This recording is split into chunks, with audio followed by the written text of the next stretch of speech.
আসসালামু আলাইকুম ওরহমতুল্লাহি ওয়াবারাকাতুহু। আমাকে কি শুনতে পাচ্ছেন? ওয়ালাইকুম আসসালাম রহমতুল্লাহ বারাকাত।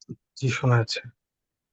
আলহামদুলিল্লাহি রাব্বিল আলামিন ওয়াল আকিবাতু লিল মুত্তাকিন ওয়াসসালাতু ওয়াসসালামু আলা রাসূলিহিল আমিন ওয়া আলা আলিহি আত-তাইয়্যিবিন আত-তাহিরিন ওয়া আলা যাওজাতিহি উম্মাহাতুল মুমিনিন ওয়া সাল্লাল্লাহু আলাইহি ওয়া আলা আলিহি ওয়া সাহবিহি আজমাইন। আউযু বিল্লাহি মিনাশ শাইতানির রাজিম। বিসমিল্লাহির রহমানির রহিম। রব্বিশরাহ লি সাদরি ওয়া ইয়াসসির লি আমরি ওয়াহলুল উকদাতাম মিন লিসানি ইয়াফকাহু কওলি। আপনাদেরকে স্বাগত জানাচ্ছি আজকের ক্লাসে। আমরা গত ক্লাস পর্যন্ত যা যা পড়েছি তার একটা সংক্ষিপ্ত রিভিশন আমরা করব। আমরা আমাদের সমস্ত পড়াশোনার মধ্যে আরবি ভাষাটাকে দুটো বিষয়ের মধ্যে নিয়ে আসতে চাই। একটা হচ্ছে আমরা এভাবে করেই আমরা পড়বো। একটা হচ্ছে আমরা কিছু শব্দ অর্থ শিখব। ভাষা শিখতে গেলে আমরা জানি যে ভোকাবুলারির প্রয়োজন হয়।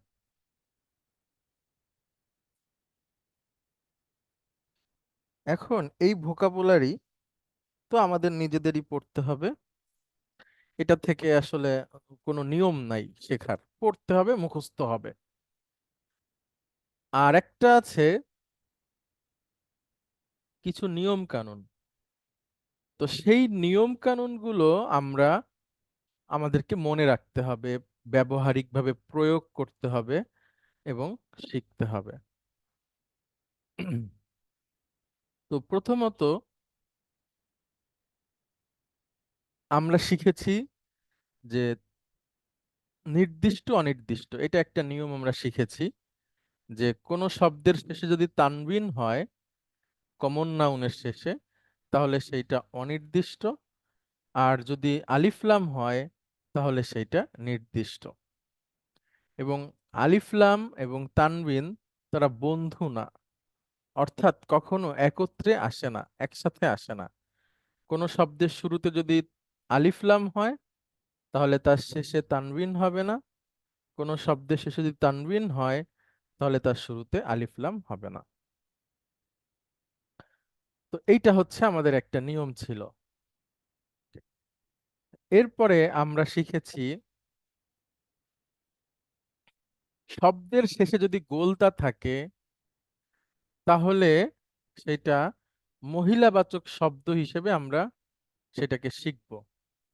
শব্দের শেষে যদি গোলতা থাকে তাহলে সেটাকে আমরা মহিলাবাচক শব্দ হিসেবে আমরা চিনব।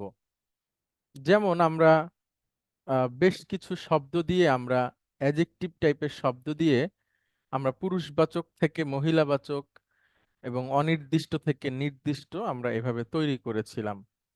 যেমন আমরা করেছিলাম জাদিদুন, এটা হচ্ছে নতুন। সেখান থেকে আমরা মহিলাবাচক করেছিলাম জাদিদাতুন। আবার নির্দিষ্ট কিভাবে করলাম? আলিফ লাম যুক্ত করে আল জাদিদু, আল জাদিদাতু, এভাবে। এরপরে সুন্দর, এই শব্দগুলো আমরা আগেই শিখেছি। জামিলুন, সুন্দর আরবি হচ্ছে জামিলুন। Okay? এর মহিলাবাচক হচ্ছে জামিলাতুন। এটার মহিলাবাচক হচ্ছে জামিলাতুন। আর নির্দিষ্ট করলে আল জামিলু, আল জামিলাতু। এইগুলো আমরা শিখেছি।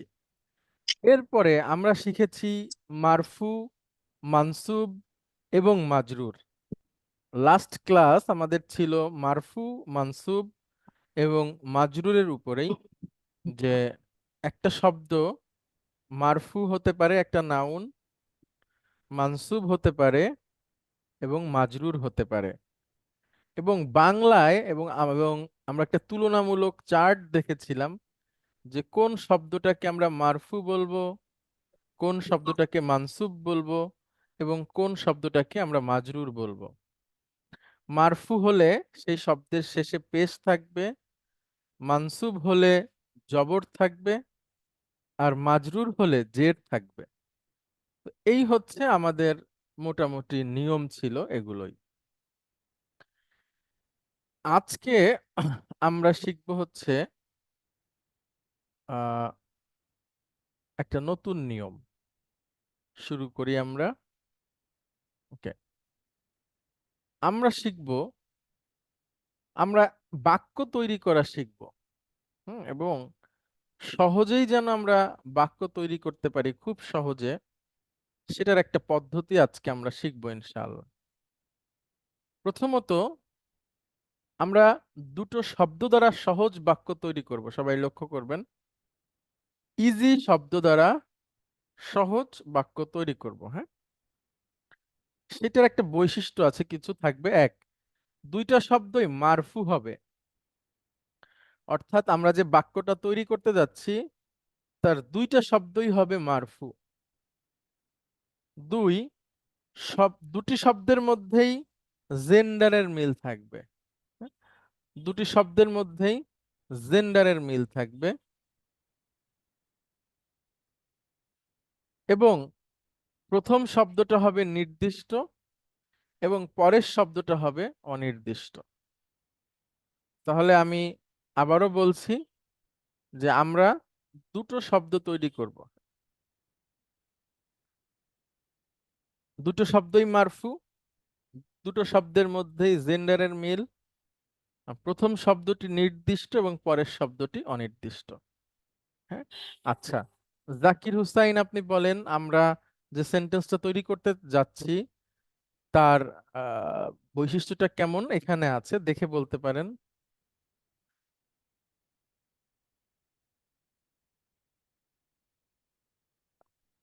শুনতে পাচ্ছেন জাকির হোসাইন? জি। জি, প্লিজ বলেন।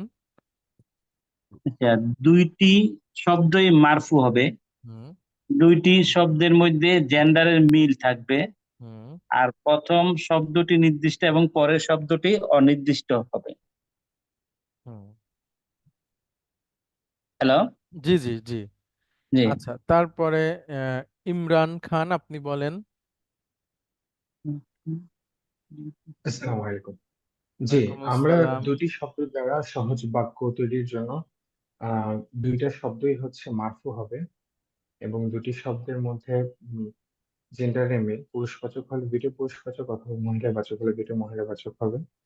প্রথম শব্দটি নির্দিষ্ট এবং পরের শব্দটি অনির্দিষ্ট হবে। মানে একটা হচ্ছে আল যোগ করা থাকবে আর একটা আল যোগ করা থাকবে। জি, ওকে। তাহলে আমরা বাক্য তৈরিতে যাই। লক্ষ্য করেন, আমরা তৈরি করব বিলাল একজন ছাত্র। ইমরান খান, আপনি দেখেন আমার সাথে সাথে বলেন। বিলালের আরবি হচ্ছে বিলালুন। বলেন, বিলালের আরবি কি? বিলালুন। হ্যাঁ, আচ্ছা, আপনি কি হোমওয়ার্ক গুলো দিয়েছেন সবগুলো? জি না, হোমওয়ার্ক গুলো আমি দিই নাই, হোমওয়ার্ক গুলো আমি করতেছি। আমি তো সবগুলো ক্লাস আর কি দেখে শেষ করছি দুইবার করে আর কি। আচ্ছা, ভেরি গুড, ভেরি গুড। আচ্ছা, হোমওয়ার্কটা দিলে ওইটা হয় কি, একটা প্রমাণ হিসেবে থাকবে যে না উনি জি জি, বুঝতেছেন। আমি করে ফেলবো ইনশাল্লাহ। ওটা আমি শিওর। মানে আমার আরো অনেকগুলো দার্সে বসে তো আমি আসলে ওইগুলো আচ্ছা, হয়ে ওঠেনি। ঠিক আছে। তাহলে বিলালুন, বিলাল একজন ছাত্র, আরবি কি বলেন তো? এটা আমাদের গত ক্লাসে ছিল, মানে আগে যতগুলো ক্লাস করছি তার মধ্যে ছাত্র আরবিটা ছিল। জি। ছাত্র আহ, বলেন। তো আপনার হচ্ছে আহ তলিবু আর তলিবু। তলিবুন। তলিবুন, জি।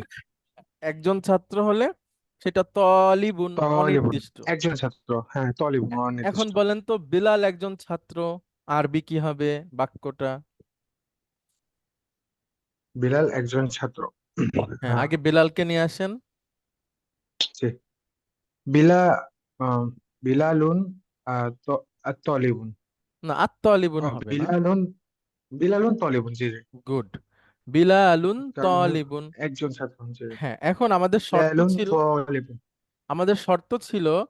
যে বাক্যের মধ্যে দুটো শব্দই মারফু হবে। বিলালুন তলিবুনে দেখেন দুইটা শব্দই মারফু আছে। তারপরে জি। আমাদের শর্ত ছিল দুটি শব্দের জেন্ডার মিল মধ্যেই থাকবে, জেন্ডারের মিল থাকবে। এখানে দুইটা বিলালুনও পুরুষবাচক। পুরুষবাচক, তলিবুনও পুরুষবাচক। তারপরে প্রথম শব্দটি নির্দিষ্ট, পরেরটা অনির্দিষ্ট। এখানে একটু কথা বলি। আমরা শিখেছি যে শব্দের শুরুতে যদি আল থাকে তাহলে নির্দিষ্ট। কখনো জি কখনো তানবিন হলেও নির্দিষ্ট হয়। সেটা কখন? যখন প্রপার নাউন ব্যবহার হয়, অর্থাৎ কোনো ব্যক্তির নাম বা কোনো স্থানের নাম, কোনো দেশের নাম, কোনো জায়গার নাম, এই জি বিষয়গুলো জি যদি কখনো থাকে তাহলে সেটা হচ্ছে। অর্থগতভাবে তো নির্দিষ্টই হচ্ছে। হ্যাঁ। আচ্ছা, আরেকটা বলেন, আপনি আমাকে বলেন, বই আরবি কি? বই, বই, শুধু বই, একটি কিতাবুন। বই। গুড। আর এটাকে যদি আমরা নির্দিষ্ট করি? আল কিতাবু। গুড। আর নতুন আরবি? জাইয়িদ। না, জাইদ মানে ভালো। ও জামিল। নতুন। যদি নতুন হচ্ছে জাদি, জাদিদুন। জাদিদুন। এবার যদি জাদিদুন একসাথে বলি? জাদিদ। আল কিতাবু জাইয়িদুন। না না, দেখেন, এই যে এখানে দিয়েছি, ও, বইটি নতুন। আল কিতাবু, আল কিতাবু যদি জাদিদুন। জাদিদুন। দুন। আল আল কিতা, কিতাবু জাদিদুন। হ্যাঁ। ওই যে সেই বাক্যের বৈশিষ্ট্য দেখেন, দুইটা শব্দ, প্রথমটা নির্দিষ্ট, পরেরটা অনির্দিষ্ট। দুইটা শব্দের মধ্যেই জেন্ডারের মিল আছে এবং জি। দুইটা শব্দই মারফু। হ্যাঁ। আচ্ছা, অনেক ধন্যবাদ আপনাকে। জাকির হুসাইন, আপনি আবার আসবেন।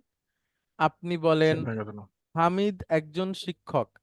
হামিদ আরবি কি হবে সাধারণভাবে? হামিদুন, গুড, হামিদুন, এভাবে, হ্যাঁ। আর একজন শিক্ষক আরবি বলেন? আল মুদারেসুন, মুদাররিসুন। এখন একসাথে বলেন? হামিদুন মুদারেসুন। হামিদুন মুদাররিসুন। হামিদ একজন শিক্ষক। Very good. এখন আসেন, বাড়িটি পুরনো, এটা তৈরি করব। আগে বলেন বাড়ি আরবি? বাইতুন, আর যদি এটাকে আমি নির্দিষ্ট করতে চাই? আল বাইতুন, না না না, আল হলে তো তুন হবে না। বাইতু, আল বাইতু। আল বাইতু।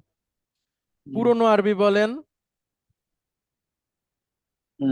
জাদিদুন আর এসে পুরাতন, পুরাতন আরবি তো মনে কদিমুন।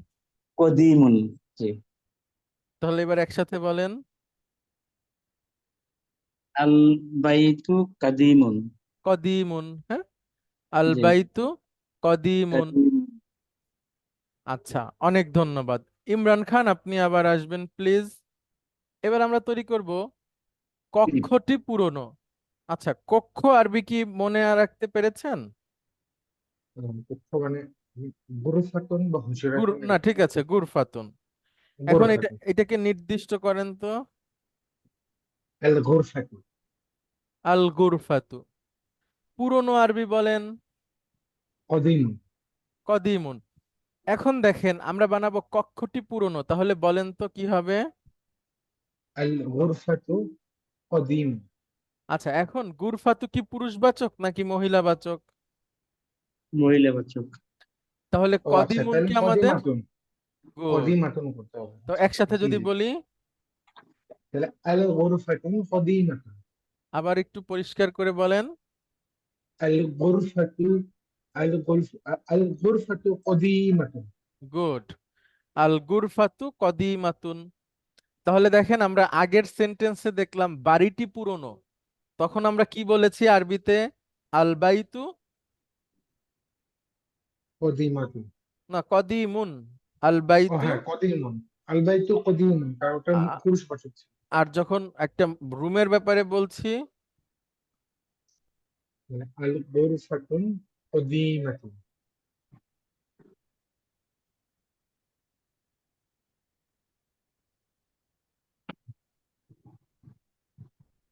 আল গুরফাতু কদিমাতুন। আচ্ছা, অনেক ধন্যবাদ। তারপরে আরেকটা বলেন, মসজিদ আরবি বলেন? মসজিদ। এবার মসজিদটি বলেন? আল মসজিদু। আল মসজিদ। এবার বড় আরবি বলেন তো? কবীরুন। গুড। এখন বলেন তো মসজিদটি বড়। المسجد كبير. আল মসজিদু কাবিরুন, ভেরি গুড। জি, জাকির হুসাইন আপনি আসবেন, আপনি বলবেন স্কুলটি বড়। আগে বলেন স্কুল আরবি। স্কুলের মাদ্রাসা তুমি। Very good. এটাকে নির্দিষ্ট করেন। আল মাদ্রাসা তু।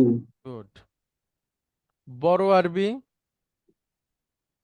কবির। কাবিরুন, হ্যাঁ। কবিরুন, জি। এখন যদি বলি স্কুলটি বড় তাহলে কিভাবে বলতে হবে? আল মাদ্রাসা তু কবিরুন। আচ্ছা, মাদ্রাসা তো কি পুরুষবাচক নাকি মহিলাবাচক? মহিলাবাচক। তাহলে কিভাবে বলবো? তু আল, কবিরা, কবিরাতুন। হ্যাঁ, এবার একসাথে যদি বলি আল মাদ্রাসাতু। কবিরাতুন। গুড। আচ্ছা, অনেক ধন্যবাদ। তাহলে আমরা বেশ কয়েকটা সেন্টেন্স শিখলাম যে আমরা কিভাবে সেন্টেন্স গুলো তৈরি করতে পারবো আহ, প্রাথমিক অবস্থায়। হ্যাঁ, প্রাথমিক অবস্থায়। এখনই আমরা বড় বড় সেন্টেন্স তৈরি করতে হবে ব্যাপারটা এরকম না, কিন্তু আপাতত এই ছোট ছোট সেন্টেন্স গুলো যেন আমরা তৈরি করতে পারি, সেটা কিভাবে আমরা তৈরি করব সেটা আমরা দেখলাম। আচ্ছা, একটু অপেক্ষা করবেন, আমি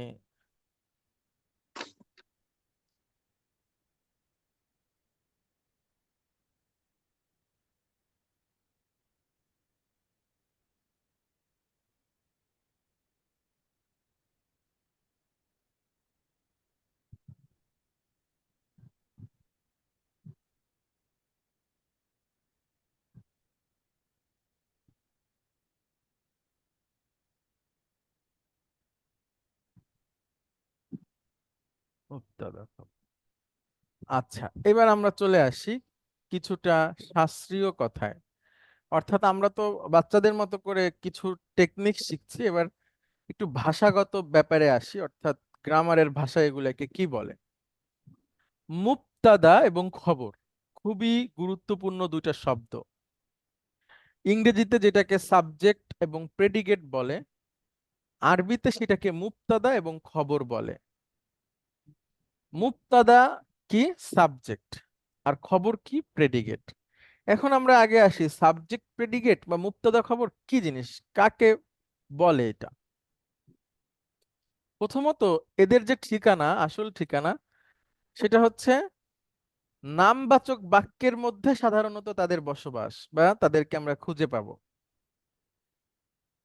নামবাচক বাক্য কাকে বলে? যেই বাক্যটা শুরু হয় কোনো নাম দিয়ে, সেই বাক্যটাকেই নামবাচক বাক্য বলে।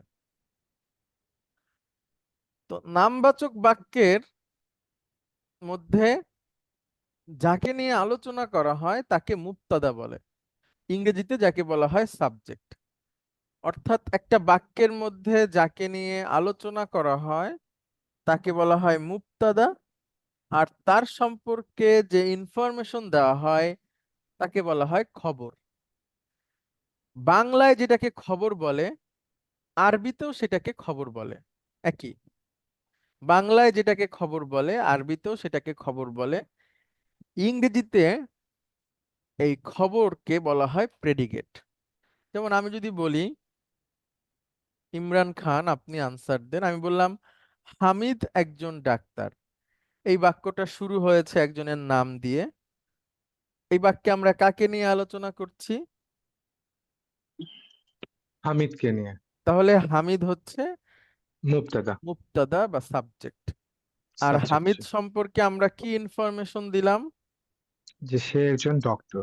তাহলে এটা হচ্ছে খবর বা প্রেডিকেট। খবর, যে প্রেডিকেট। তো এর আগে আপনাদেরকে আমি একটু আগে যে তিনটা বৈশিষ্ট্যের কথা বললাম একটা সেন্টেন্স তৈরি করতে এসে, মুবতাদা এবং খবর সম্পর্কে আপাতত আমাদের ওই তিনটা ইনফরমেশন খুব মনে রাখতে হবে। এক, মুবতাদা এবং খবর সবসময় মারফু। আমি আপনাদেরকে বলছিলাম দুইটা শব্দই হবে মারফু, অর্থাৎ মুবতাদা এবং খবর দুটো শব্দই হবে মারফু। মুবতাদা নির্দিষ্ট হবে, অর্থাৎ যাকে নিয়ে আলোচনা করছি সেটা নির্দিষ্ট হবে, এবং তার সম্পর্কে যে ইনফরমেশন দিচ্ছি ওইটা হচ্ছে অনির্দিষ্ট হবে। অর্থাৎ আমি বলছিলাম একটা শব্দ নির্দিষ্ট আর একটা শব্দ অনির্দিষ্ট, প্রথমটা নির্দিষ্ট পরেরটা অনির্দিষ্ট। আর একটা হচ্ছে মুবতাদা এবং খবরের মধ্যে জেন্ডারের মিল থাকবে। মুবতাদা ও খবরের মধ্যে জেন্ডারের মিল থাকবে। এখন আমরা আসি, বাড়িটি সুন্দর। ইমরান খান, আপনি বলেন তো এটার আরবিটা কি হবে?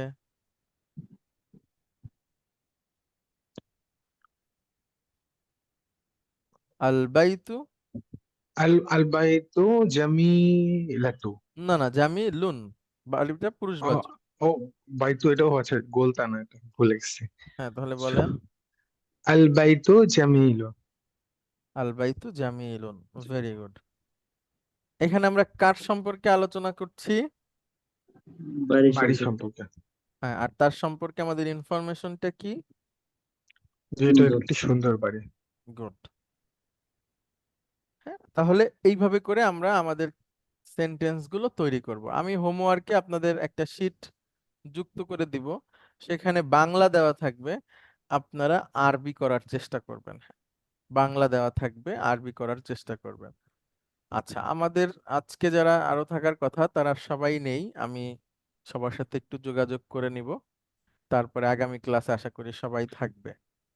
তো আমি যে হোমওয়ার্কটা আপনাদের সাথে যুক্ত করে দিব, আশা করি সেই হোমওয়ার্কটা আপনারা করে জমা দিবেন। আজকে হচ্ছে আমাদের আহ মঙ্গলবার। হ্যাঁ, আচ্ছা, আমাদের ক্লাস তাহলে আবার আগামী রবিবার। আমি চেষ্টা করি, দেখি আমরা সপ্তাহে আহ আরো একদিন করা যায় কিনা, চেষ্টা করবো ইনশাআল্লাহ। তো আমরা একটু অল্প অল্প করে আস্তে আস্তে আগাই, সামনে ইনশাআল্লাহ আরো বেশি করে আগাবো ইনশাআল্লাহ। তো এর আলোকে আপনারা ওই বাংলা থেকে আরবিটা করার চেষ্টা করবেন, এতে আপনাদের আর বাংলা থেকে আরবি করার একটা প্রবণতা তৈরি হবে ইনশাআল্লাহ খুব ভালোভাবে। আজকে তাহলে আমরা শেষ করছি। আপনাদের সবাইকে অনেক ধন্যবাদ। দেখা হবে আগামী ক্লাসে। আসসালামু আসসালামু আলাইকুম। আলাইকুম। আসসালাম।